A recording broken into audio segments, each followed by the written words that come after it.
Aduh. 7. Halo. Assalamualaikum. Waalaikumsalam. Ntar ya.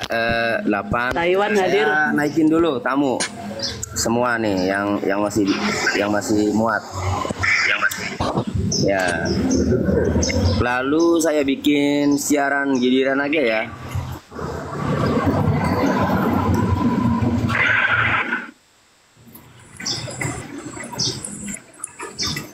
Assalamualaikum Pak Tony.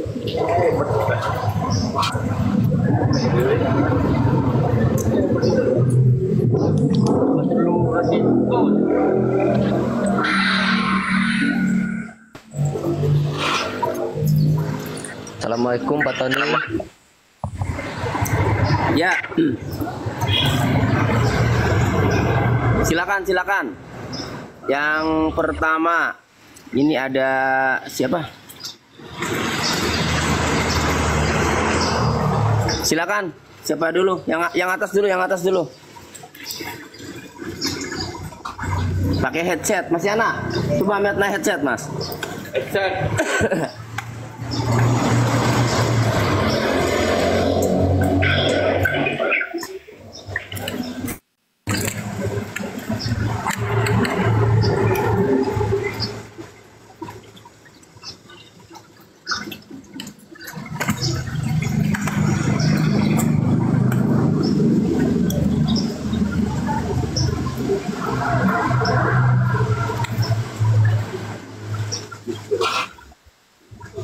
Agak berisik ya di pinggir jalan raya. Nanti ya nunggu headset ya. Sarif Hidayat, Bang Mek masih ingetnya nih? Sarif Hidayat. Iya. Buruh.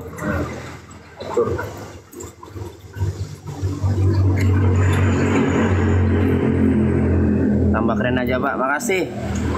Tony terkenal di Asia Tenggara, makasih. Anak Bu Rusmini katanya. Naikin Bang yang belum naik ya naikin.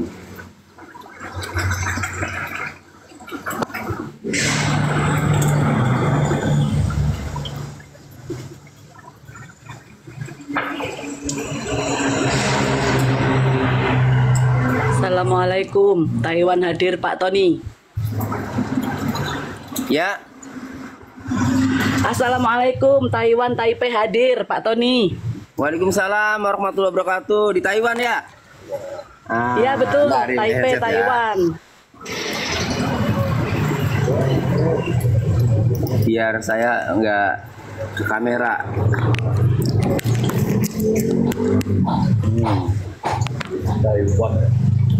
Halo. Halo. Assalamualaikum Pak Tony. Iya, tetap aja nih suara dari kamera, dari HP. Iya. Ya. Iya, beneran. Kenapa ya? Waalaikumsalam warahmatullahi wabarakatuh. Ya. Aduh. Iya selamat ya Pak Tony atas terbebasnya si Peggy Setiawan Pak. Saya dari Taipei Taiwan selalu mengikuti berita tentang Peggy Setiawan Pak Tony. Pak Tony hebat sekali. Saya suka kalau saya sangat suka sekali lihat perdebatan Pak Tony apalagi sama si Tuyul Bucul yang itu Rasman. Keren. Makasih. Namanya siapa dari Taiwan? Cinta Dita. Saya Cinta Dita. Cinta Dita. Iya betul Pak Tony. Namanya Cinta Dita tapi kok suaranya laki-laki? Iya suaranya ngebas Pak. Suaranya ngebas. Suara jenis ini. Kalau bisa buka kamera bisa tahu orangnya Pak. Oke. Ya. Apa yang mau sampaikan lagi? Ya, saya sangat bersimpati sekali kepada semua PH-nya Peggy Setiawan, terutama buat Pak Tony yang selama ini sering eksis ya Pak, baik di media ataupun di off air-nya. Saya melihat debutnya Pak Tony dan kawan-kawan sangat-sangat membuat kita berdecak kagum. Saya yang sebagai seorang yang berada di luar negeri pun selalu mengikuti kasus ini dan sangat mendukung dengan apa yang dilakukan oleh PH-nya si Peggy Setiawan. Ya, Makasih. saya suka sekali, Pak. Saya senang sekali ada orang-orang yang seperti Pak Tony ini membela orang kecil, apalagi yang sudah nyata, benar-benar nyata kalau kelihatan si Peggy itu tidak bersalah dan benar-benar dicatut sebagai pembunuh atau pemerkosa atau apa ya namanya, dalangnya, biang keroknya kasusnya Vina Cirebon ini. Jujur Pak, saya selalu mengikuti beritanya Peggy ini yang mana ada pro dan kontranya ya Pak, di antara para pembela-pembela yang ada yang pro sini, yang pro sana. Tapi saya sangat kagum dengan para PH-nya si Peggy Setiawan. Terutama Pak Tony yang selalu eksis dan selalu berani menyuarakan kebenaran tanpa gentar dan tanpa ragu. Hebat. Hebat, kongsi nih. Ruko wo kei jiang koi ini wo kei ni jiang kongsi. Kongsi Pak, kongsi itu selamat Pak Tony. Kongsi Selamat nih, gitu ya. kongsi Iya, nih. saya nggak ngerti bahasa Ya. apa. Nipuyong Cakoi. Wah ini Wah, Ibu Oke, yang itu cakoi. saja Pak. Nggih, dikasih kesempatan luar kepada biasa yang lainnya. apresiasinya, dukungannya, doanya. Iya, Pak. Pokoknya Bapak sukses selalu di Taiwan. Salam buat Amin, amin. seluruh migran yang berada di Taiwan semuanya. Amin. Sehat selalu, sukses ya. Salam hormat semuanya. Amin. Terima kasih Pak. Nanti kalau kita misalkan butuh pengacara buat BMI yang membutuhkan, saya cari Pak Tony ya Pak. Boleh. Terima kasih Pak. Ya, dikasih kesempatan yang lain Pak Tony. Silakan yang lain. Assalamualaikum Pak Tony. Dari Cirebon.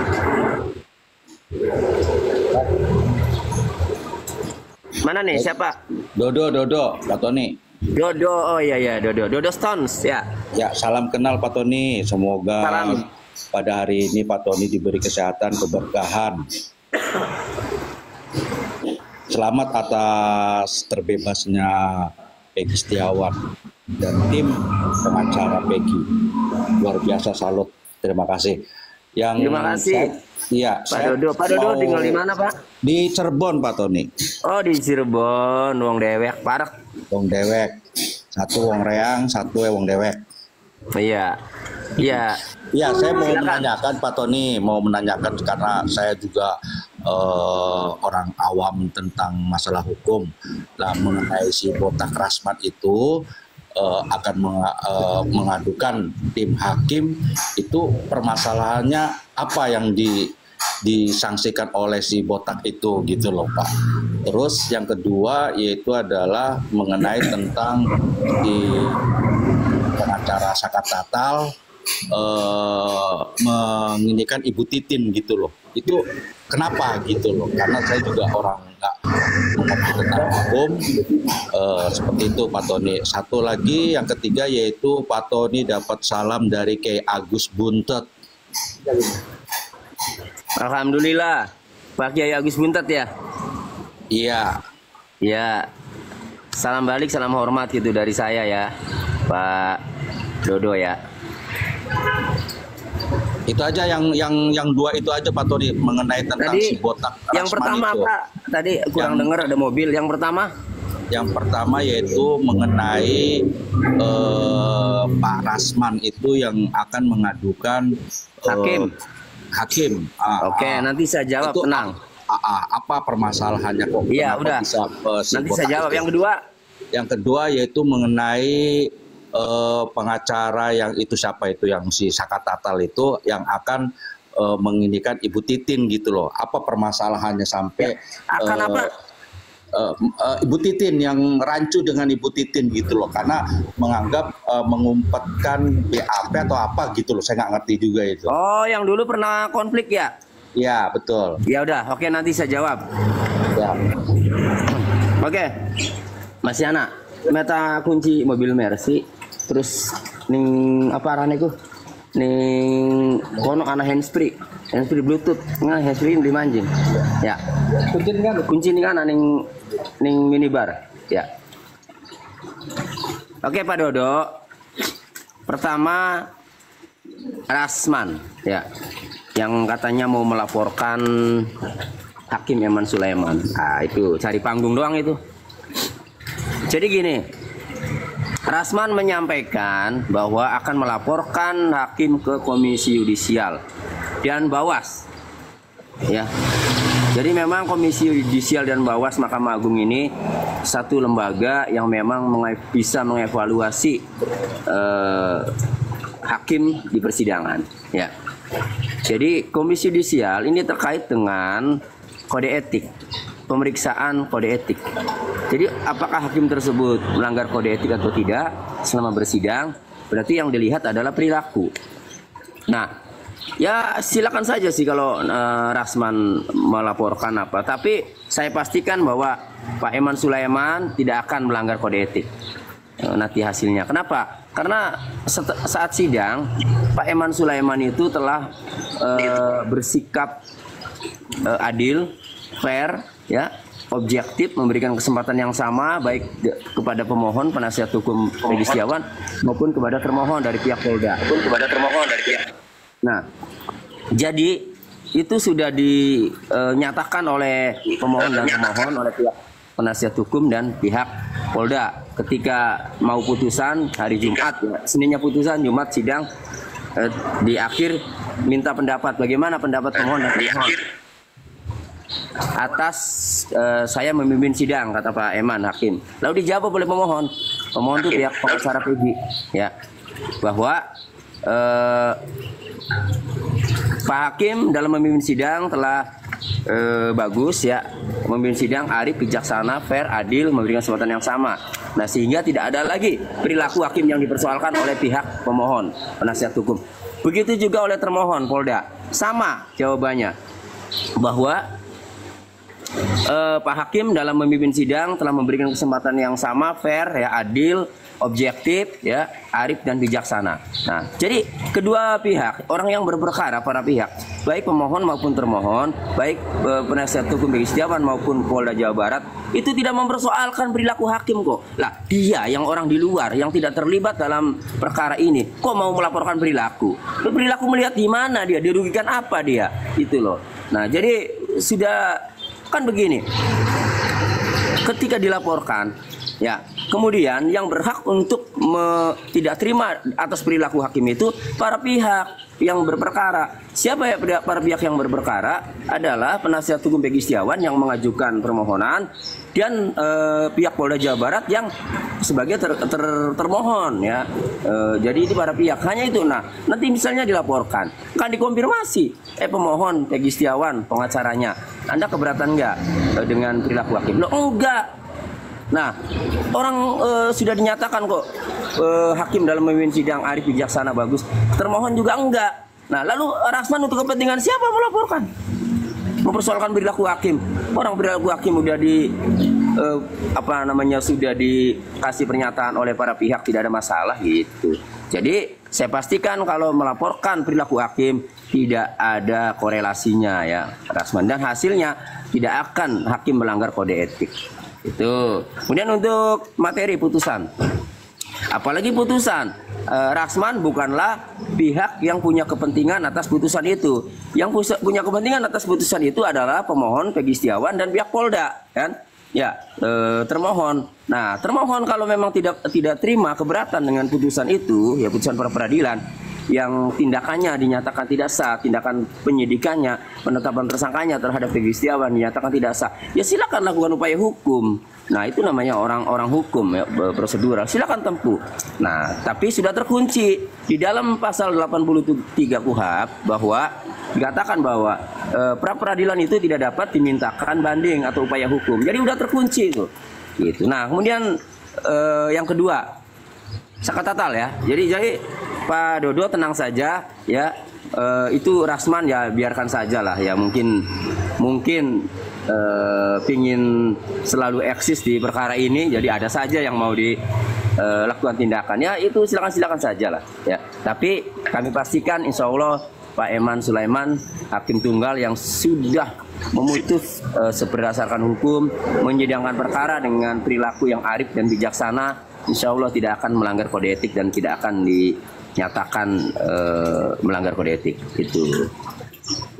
Ya, yang kedua Sakatatal pengacaranya antara Farhat dan Ibu Titin memang dulu sempat rame ya, tapi itu miskomunikasi saja sih. Pada akhirnya udah selesai kok.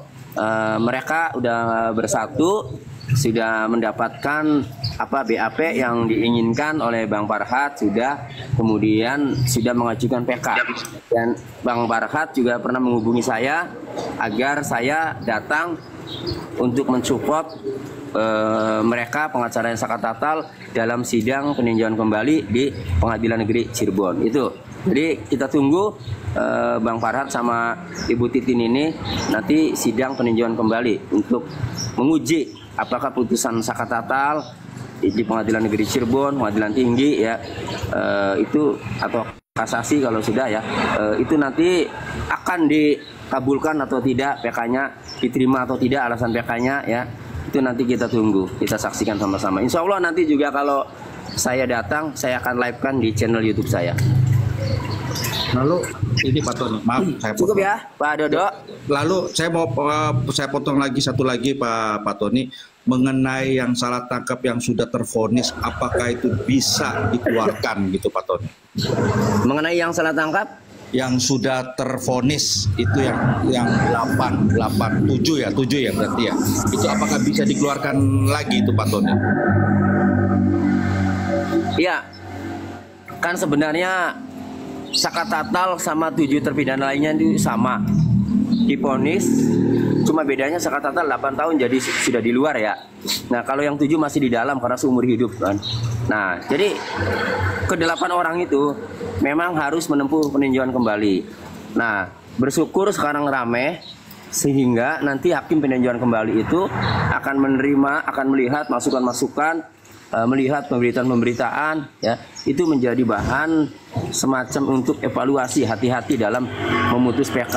Jangan sampai PK-nya ujuk-ujuk langsung ditolak kayak yang dulu kan. Saya rasa ini hakim peninjauan kembali ini akan melihat hati-hati, melihat situasi, dan kemudian akan lebih hati-hati dalam mempertimbangkan apakah 8 orang ini ya, baik Sakatatal maupun 7 orang ini, apakah layak divonis seumur hidup atas pembunuhan berencana.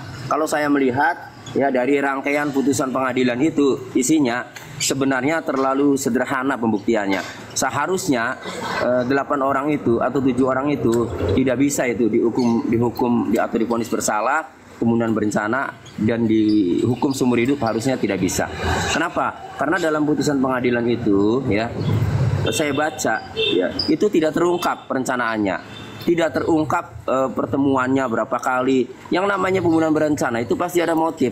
Motifnya apa? Motifnya benci, dendam, sakit hati. Itu tidak terungkap. Jadi aneh. Ya, divonis pembunuhan berencana tetapi tidak terungkap motifnya. Apa dendamnya? Apa masalahnya? Bagaimana merencanakannya? Itu tidak terungkap. Nah, tapi ya sudahlah, itu udah putusan. Yang penting saya berkeyakinan kalau mereka PK semua, maka hakim PK akan lebih bijak dalam memutus 8 terpidana itu. Itu ya. Oke Pak.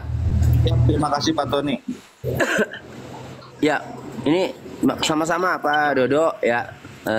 Yang ketiga salam balik buat Pak Kiai Agus dari Buntet Pak ya. Salam hormat dari saya. Sebentar saya ambil handsfree dulu ya, biar saya nggak mukanya nggak deket. Apa?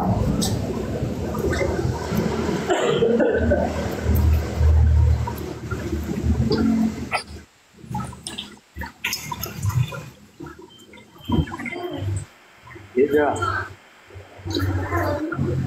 Iya. Paling berapa aja dah. Ini lagi Mas Tony.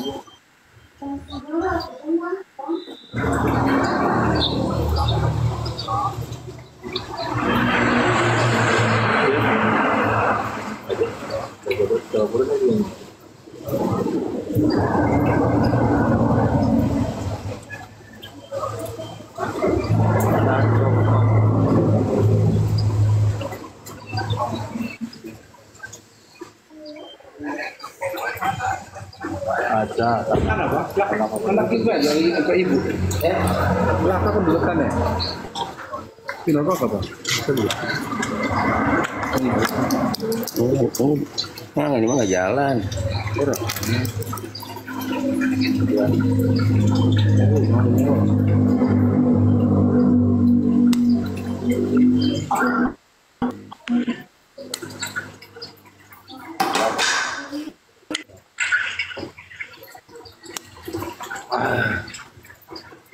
Mas Yana, coba minta sama anak saya, Rai.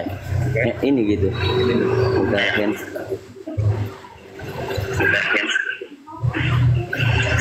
Assalamualaikum Pak Tony. Waalaikumsalam warahmatullahi wabarakatuh. Ya, silakan. Perkenalkan saya Vika, saya dari Bandung. Sebelumnya saya mau ucapkan selamat atas kemenangan Bapak setelah memenangkan kasusnya Peggy. Di sini saya ikut bangga juga ya. Jawa Barat masih punya seorang bapak pengacara yang dengan bersikuku tanpa pamrih gitu, yang mau ngebela orang-orang kecil seperti kita, seperti Peggy gitu. Padahal saya ngikutin kasus Peggy dari awal sampai akhir. Pas kemarin ketika keluar sidang hasil pra peradilan, saya ikut nangis juga, ikut bangga juga gitu. Apalagi ngelihat bapak yang tetap tenang, tetap stabil di apa ya, di tengah gempuran-gempuran orang-orang yang seolah-olah kayak gimana gitu terhadap bapak ini. Tapi bapak bisa tetap tidak kepancing emosi gitu. Apa kuncinya? Terus yang kedua, saya cuma pengen menanyakan, apakah setelah dengan keluarnya hasil pembebasan Peggy dari sidang pra peradilan, pencarian terhadap 3 DPO yang selama ini dicari akan tetap dilanjutkan atau gimana Pak? Oke. Itu yang saya tanyakan. Ibu Vika ya, di mana Bu? Ya. Saya di Bandung Pak. Ibu Vika di mana? Bandung Pak. Bandung. Saya di Bandung. Iya. Oke. Ini kelihatannya ada teman saya pengacara yang di Bandung juga nih. Ibu tadi siapa? Ibu Teti ya, tadi nonton Ibu Teti. Oke. Ibu Vika, pertama saya mengucapkan terima kasih atas apresiasi Ibu ya, penghargaan ya, dan doa serta dukungan ya kepada kami tim pengacara Peggy Setiawan. Nah, memang suasananya saat itu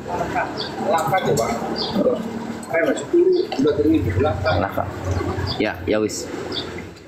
Emang suasananya saat itu ya di awal itu kami ini kesel ya sebenarnya, dongkol, karena kami ini ngerti hukum, kok ini dipaksakan banget gitu loh. Jadi makanya saya dalam kesempatan di media itu ya